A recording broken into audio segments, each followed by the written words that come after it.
Hello po mga boss, nandito na tayo, malapit na tayo sa pwesto ng mga doggies. Kaso parang wala na naman sila rito. Nandun na naman siguro sila sa may damuhan. Ayusin lang natin yung pagkain nila bago natin sila hanapin. Ubos nila pati yung tinapay kahapon. Ubos nila lahat. Bangon ng tubig nila. Ayan. Ubos na rin tinapay. Nandito na yung tatlo. Apat. Nandito na sila. Ayan.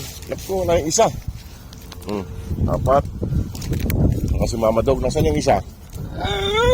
Nasaan yung isa? Kapatid nyo? Nasaan si Antukin? Nasaan si Antukin? Ha? Hanapin ko lang mga boss si Antukin. Nasaan na naman? Yung kasama nila si mama nila na dumating. Ayan. At hanapin lang muna natin si Kwan. Yung isang papi kayo wala dito. Ayan dumating. Ayan mga boss. Dumating yung mag-iina kaso kulang ng isa. Kulang sila ng isa kaya hanapin pa natin yung iba bago natin sila pakainin. Tapos apat. Wala si Antukin dito. Wala si Antukin. Hanapin ko lang muna mga boss Antukin bago sila pakainin para sabay-sabay silang kumain. Hindi ko alam kung nasaan yung isa. Sana naman walang nangyaring hindi maganda sa kanya. At hanapin lang natin mga boss.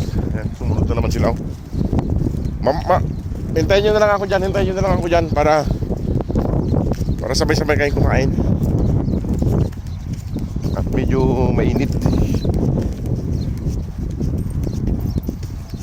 Ay mga boss, kung sino pa pong gustong tumulong sa kanila para sa kanilang pag-uwi ng Pilipinas, kay malaki-laki pa po ang kulang natin para sa pangangailangan nila sa pag-uwi ng Pilipinas. Yan, sumunod na naman tong tatlo. Pati si Mama Dog. Hanapin lang natin yung isa mga boss para sabay-sabay silang kumain. Wala na naman yung brown dito. Hindi na naman sumama sa kanila. Tingnan yung pinagkagawa ng dalawa. Pinagkagawa yung plastic. Yan.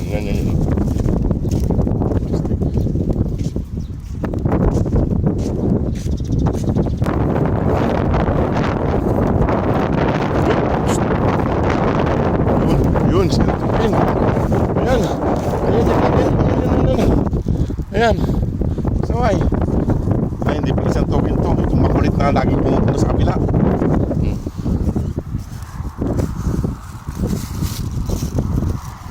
Mga boss, kumpleto na sila. Ayan, kumpleto na sila. Kasama yung nanay. Ayan. At pakainin na natin sila. Tara na.